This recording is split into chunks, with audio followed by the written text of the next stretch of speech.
ladies and gentlemen. Welcome to another episode of the Islamic Dilemma. I am your host, Al Fadi. Joining me here in studio today, my special guest, Bill Warner. Bill, welcome to the show. Delighted to be here. Last time, we spent at least one episode trying to clarify the Sharia law for our viewers. And I want to summarize what we covered so far so that our viewers can at least follow along. We basically identified Sharia law as a code of conduct. Right. It is a set of rules and laws and regulations that classify multiple issues dealing with rituals, business transactions and business law, belief as apostasy, punishments, and many other things basically. And we mentioned that these set of rules that are Islamic in nature consider themselves to be superior over the law of the land. And one of the other important aspects of Sharia law that we discussed is that it draws its foundation and its sources for its elements and tenets from two primary sources. And one was the Quran. And I want to again give a definition of what the Quran is. The Quran is the term means recitation, but recitation of what? It's basically the word of Allah, the God of Islam, that was recited verbatim to the Prophet of Islam, Muhammad, and he in turn memorized it and recited it back to his followers. In other words, the Quran we have today is the word of God, and that's the number one source that Sharia law will draw from. And then we have the conduct of the Prophet himself, his lifestyle, his biography called the Seerah, and his sayings, the traditions of the things that he has done that Muslims are sometimes commanded to follow and sometimes encouraged to follow. So you have his lifestyle in general as a role model. So these are the primary sources.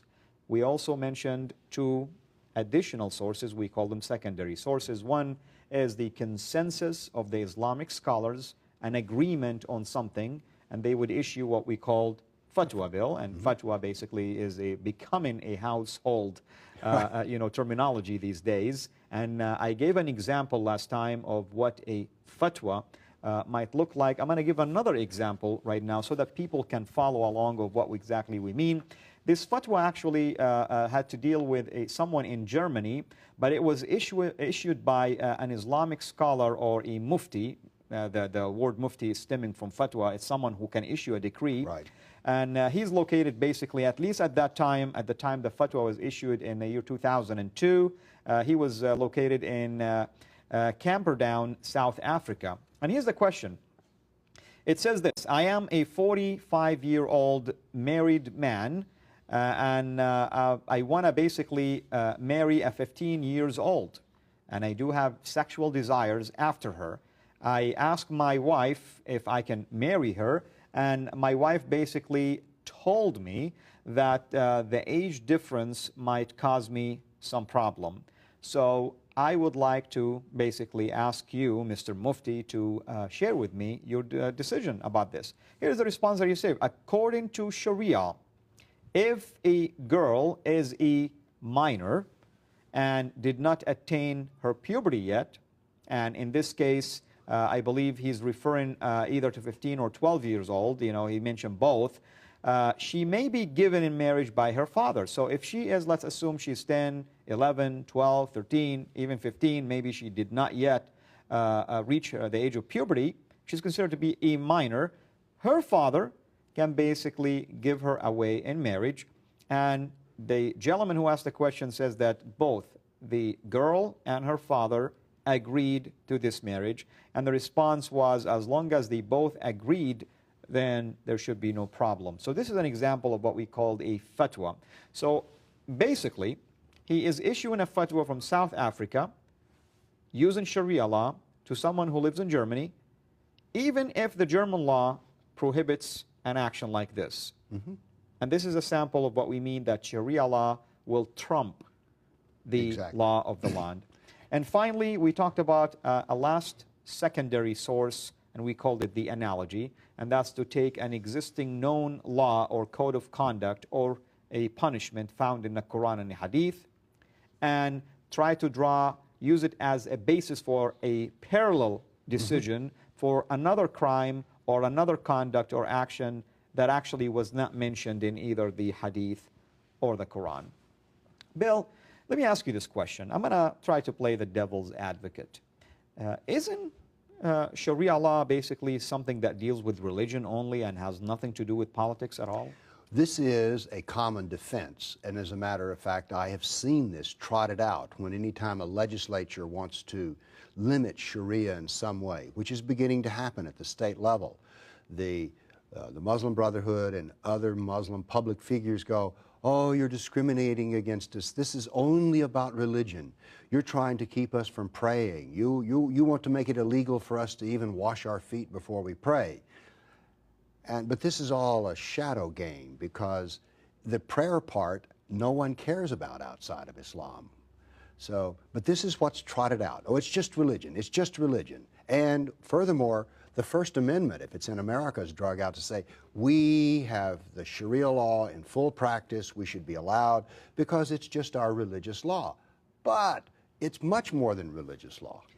Bill, before we even proceed further, I want my viewers to know, where can they go and get information about Sharia law? Obviously, the intent of our show is to help our viewers who do not speak Arabic. Right. That's the number one goal of our show. Where can they go and get this information in English so that they can follow along and do their own studies and maybe even lobby for or against Sharia law? Here, we're trying to allow people to see for themselves what Sharia teaches, and we want to provide them with some useful resources for them.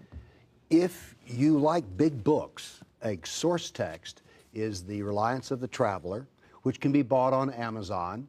But take a look. This is a big, thick book. Now, part of what I do in life, I tell people, is I read big, thick books, and I turn out little bitty books. So if you want to see how thin this one is, we can have here, this is an introduction to Sharia law for non-Muslims, and it can be found on my website, politicalislam.com.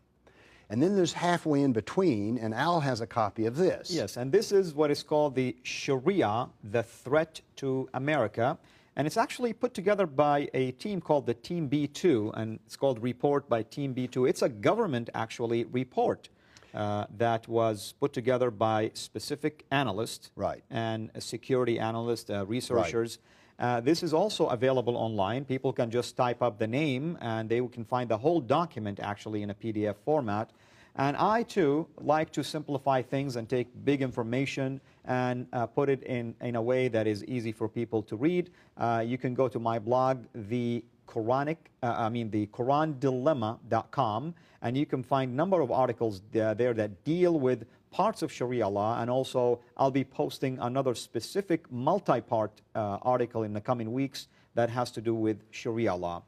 We hope that all of these resources will help our viewers to at least continue on with their research.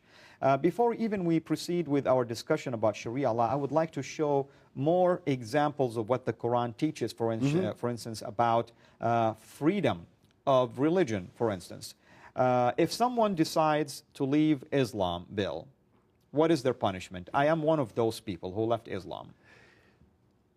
It's death, fundamentally. And we know this both from history.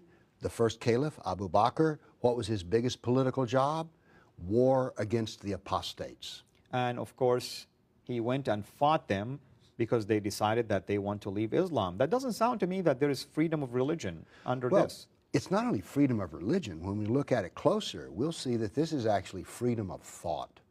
In some sense, the apostasy laws in Islam represent the most controlling possible aspect.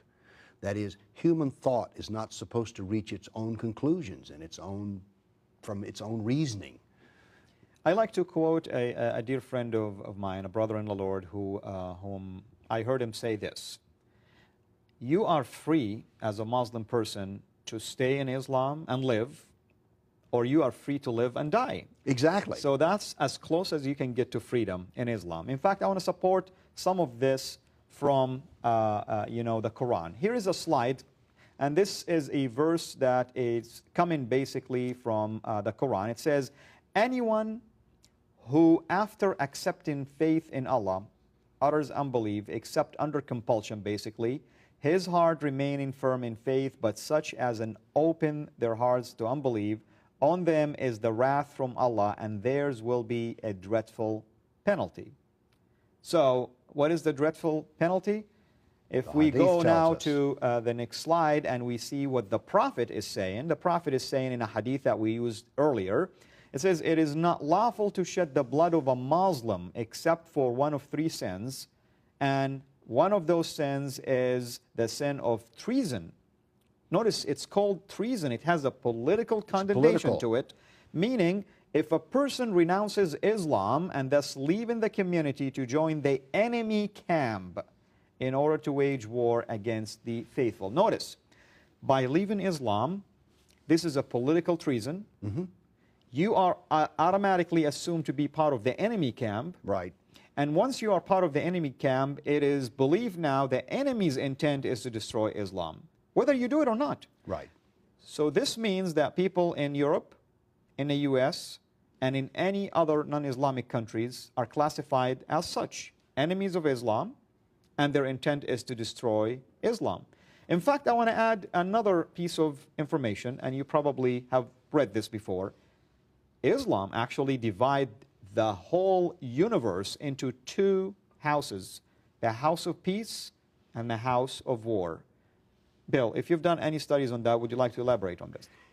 The house of war is against, the word I like to use instead of unbeliever is kafir, because by my very unwillingness to admit that Muhammad is the prophet of Allah, I have committed an enormous crime. It's not just a sin. These are political statements.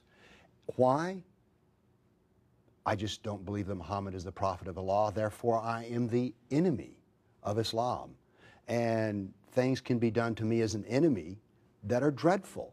I mean, I can be harmed for simply doing what I'm doing here with you, discussing ideas based on Islamic doctrine. But I thought Islam is a religion of peace. Why would you fear for your life? Well, in Islam, peace comes only after you accept Islam.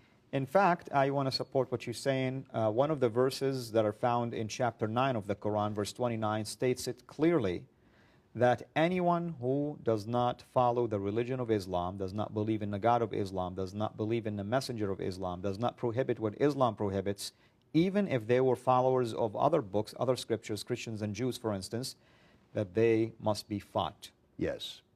And fighting here is physical unless they agree to submit and surrender. So either way, there is no freedom. Precisely. Precisely.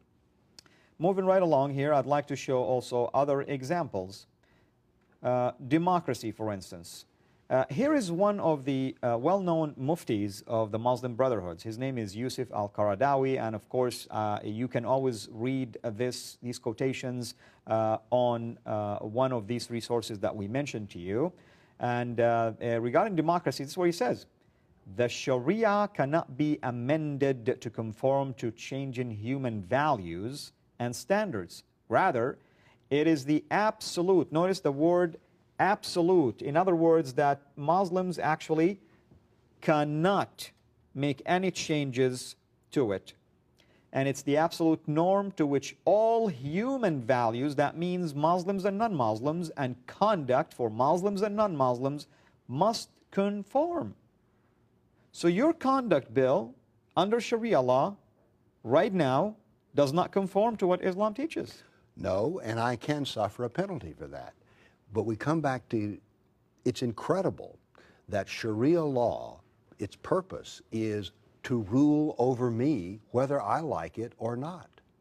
Well, Bill, we are approaching our halftime break. When we come back, we will continue our discussion about the implications of Sharia law on others who are non-Muslims, or at least people who live outside of the Islamic community. Pressure slowly building. An explosion that shocked the world. A coastline forever changed. The oil impossible to remove. Nothing could destroy it until the source was found, until that source was sealed. To uncover the source of Islamic terror, read the Quran Dilemma, Islam Unplugged.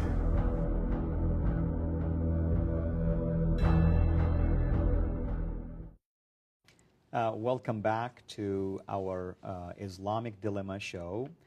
Myself and my special guest, Bill Warner, have been discussing in the first part of our show some of the implications of Islamic Sharia law in terms of implications that deal with freedom of religion and freedom of choice and things of that nature. And Bill, we were talking about democracy under Islamic law, and we basically decided, based on the evidence that we presented, that Sharia law looks at itself as the law that must be followed. The supreme law. Basically, it is not a law that will be modified, right, or will conform to other laws or other needs. Everything else must conform to Sharia law. But I thought, Bill, that Sharia law is actually fluid and it evolves and it changes. This is something that Muslims say in public. The reason they say this in public is our doing this show is indicative of something. The world is beginning to be aware of Sharia. And the more it looks at Sharia, the more disturbed it becomes. And so Muslims come out and sort of to put oil on the water and to say, oh, well, this is, you're paying attention to things that are not that important. And so one of the things they say is, well, it's flexible, really. And there is flexibility within Sharia because we have adaptation that can be done through analogy. But no matter what Sharia wants to change, the core doctrine cannot be changed. And so, yes, there can be change in Sharia, but it's like a planet going around the sun. And this sun is Muhammad and Allah. So, what you're saying, Bill, I want to clarify. When we're saying that Sharia, yes, does make changes, those changes are driven by the time, not by changing the core values. The core values cannot change. So I want to give an illustration. We're not talking about Sharia law changing the law against apostates. That will always be the death penalty. Cannot change. But if we're dealing with a crime, and I mentioned earlier, like drugs or drug use or drug dealing, because it's something that evolved recently, then basically Islamic law may look into how to deal with it. That's a change. Right. For instance, there might be adapt Sharia to computer-based crime. Exactly. Internet use. Yeah. Let's even use the social media and what's going on in the Middle East lately. Some of the Islamic countries actually banned the use of social media under the basically the precept that it violates the law of the land and it poses a danger to the national security. Now that's something we're talking about that can illustrate what we just mentioned. Right. But we want to also emphasize that Sharia law may appear to be fluid and changing. The changes we're talking about has to do with just changes in society and time and location, but the core teachings will never change, will always remain the same. And I used also that quotation from one of the Muslim Brotherhood's spiritual leaders, Al-Qaradawi, and we said that that's exactly what he stated. In fact, I want to show also our viewers the motto of the Muslim Brotherhoods, which, by the way, you can find on their website. It's not like something that you have to search for it. Their motto is this. The organization's motto is, Allah, meaning the God of Islam, is our objective. The Prophet, Muhammad, is our leader. The Quran is our law. And that's now where it's important. That relates to Sharia law. Sharia. That's where the law comes from. Not to mention what they say, jihad is our way and dying in the way of God is our highest hope. Highest hope. But that's for another episode. Now, Bill, are there a lot of countries in the world that basically utilize Sharia law that you know of? Well, this is another thing when Muslims come out and people are starting to learn about Sharia, they go, well, Sharia is not really that important. Why? There's no country in the world which is ruled by Sharia. And you think, well, isn't Saudi? And then the excuse comes, well, no, there's French law and British law and all sorts of law that rules Saudi. So they try to once again say that Sharia is really not important. Don't look behind the curtain. Don't look at Sharia. As someone from Saudi Arabia, I can assure you that there are no other laws other than Sharia law that rule Saudi. Do you mean my local Muslim Brotherhood deceived me?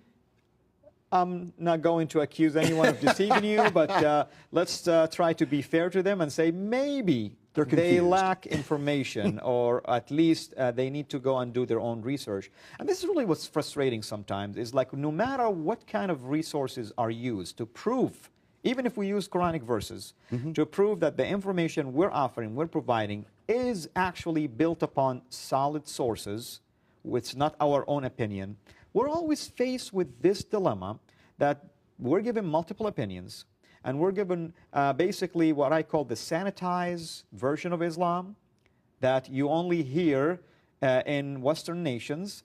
But if you go back home to the Middle East, to Saudi, to other Islamic countries, you get the real opinion about Islam.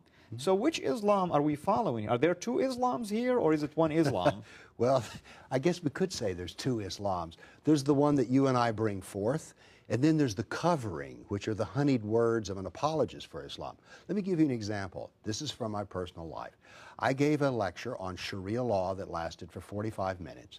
I then answered questions for an hour. There was a young Muslim, he was a convert in the crowd. The newspaper, convert to Islam. A convert to Islam. Okay. The newspaper reporter gave me about 1 column inch in the reporting of my talk. He went to this Muslim convert and reported everything this convert said as, this is the truth about Sharia law. Even though my lecture is like what we're doing here, Quran, Sirah, Hadith, quotes, it is as though there are two Islams. The factual Islam, which is not wanting to be seen, and then there's the honeyed words of the apologist. And Bill, this is a very crucial topic here, and I myself also sometimes wonder, why does the media look the other way when it comes to Islam? I don't have an answer, because what we're doing here, for instance, is what has to be done. You and I are bringing out not opinions, but facts about the doctrine. They exist, they're clear, they're easy to find, and yet the media has the attitude of, we see, no. We hear, no. I mean, sometimes I like to give the media the benefit of the doubt and stating that maybe they respect the freedom of choice and freedom of religion and freedom of opinion, but the problem is you're dealing with a religion that doesn't believe in any of these freedoms. I thought the media should be dealing with truth and facts, but I'm confused, obviously. Bill, again, playing as a devil's advocate here. You go to the Old Testament and there are laws in there. So what's the difference between the laws, or the Jewish law, for instance, and the Islamic law? I mean, aren't they the same? Well, this is, again, I've heard Muslim apologists say, well, nobody's raising a ruckus about Jewish law, which is just religious law. Why are you fussing about the Sharia, which is just religious law? Well, Sharia is not just religious law, because the Jewish law does not try to make any dictates to the non-Jew. It really, and furthermore, Jewish law goes ahead to say that Jewish law is under the law of the land. Indeed, Jews are to pray for the political success of the country they're in. This is radically different from Sharia law, which is here actually to replace the law in America. Now, right now, it's just the thin end of the wedge, but it is the longest wedge in the world. So are you saying that if I were to go to the Old Testament and look at the behavior of the Jews and the commands given to them and their law, am I going to depict that they are supreme over other nations? No, and a Jew would never tell you that. Okay, in fact, I want to add to what you're saying. You're going to go to the Old Testament and read even the prophets in there, and you'll see that God punished his own people, the Jews, simply because they thought they were superior over others. They assumed that they are better than others, that they did not share the truth about who God is with others. As a result, they suffered themselves punishment, exile. The northern kingdom was destroyed, and till this day it's no longer back again. Only the Judah, the southern kingdom, that survived from that day forward. I want to show an example of how Islam actually teaches its followers. This is really crucial and important to pay attention to, because it plays into the psychology of the Muslim mind. Now, this verse comes from chapter 3, verse 85. It says, "Whoever desires a religion other than Islam it shall not be accepted from him, and in the hereafter he shall be one of the losers. Now, this comes straight from the Quran. Now, as a follower of Islam, you're going to think this. Only Islam is accepted, therefore I'm going to look down at anyone else who is a loser that doesn't follow Islam. Now, what about me as a Muslim? How do I view people around me who are non-Muslim? This is another troubling verse. Chapter 3, verse 110, it says, you, meaning Muslims, are the best of peoples evolved for mankind. I mean, this is superiority, basically. This is supremacy. This is a language that is divine, that telling you, even though I created all mankind, I consider you to be superior over everybody else. Now, someone might say, well, yeah, that's fine. I mean, they're still going to treat me well. They're going to view me as a human being. Well, let me show you the next verse. The next verse, or verses actually, says this. In chapter 98, verse 6, says this. The non-Muslims are the most vile of created beings. In chapter 48, verse 29 says, Muslims must be merciful to one another, to other Muslims, but ruthless to the unbelievers. That's me. How do you feel about this, Bill? I feel dreadful.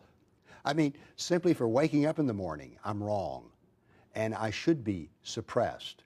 And another thing about this that's very disturbing, there's some 11 or 12 verses in the Quran which state that a Muslim is not really my friend. This is highly disturbing. Well, I mean, there are so many things that are taught basically in Islam that are very troubling. And the Quran has, I mean, these 3 or 4 verses that we used are just a sample. And I emphasize, it's a sample of a doctrine that is found in the pages of the Quran that is considered to be the #1 source for Sharia law, the #1 source for the conduct of a Muslim, the #1 source that a Muslim person who have any hope whatsoever to please his God is to follow. If you are a true Muslim, I want you to be honest with yourself right now and ask yourself this. Is there anything that we have just mentioned is not true? Go to the Quran and see it for yourself. Second, I want you to ask yourself, you probably, if you're living in the West, have friends who are non-Muslims. I'm sure they're your friends because they're wonderful people, they're nice people, they're kind people. In my case, it was a wonderful Christian family that opened my eyes to the truth about Islam. Ask yourself, what gives you the right to hate them? What gives you the right to try to annihilate them? What gives you the right to treat them as inferior to you? What about the equality? Aren't they all created in the eye of God to be equal? In fact, the Bible teaches that man and woman are created in the image of God, in His image, basically, to be in the likeness of God, in their attitude, in their character, in their love. So I'm not so sure that what we have shared so far gives me any peace of mind or comfort. If I am someone who is a not follower of Islam, I must run for my life. Precisely. Bill, once again, unfortunately, we approach the end of our episode. This is definitely an exciting topic. I'd like to invite you again to a follow-up show to continue our discussion about Sharia law. Ladies and gentlemen, I encourage you again to go to our website that will be shown to you right now on the screen. Please share with us via email your questions, your thoughts, and your comments. Until our next episode, have a mega blessed day.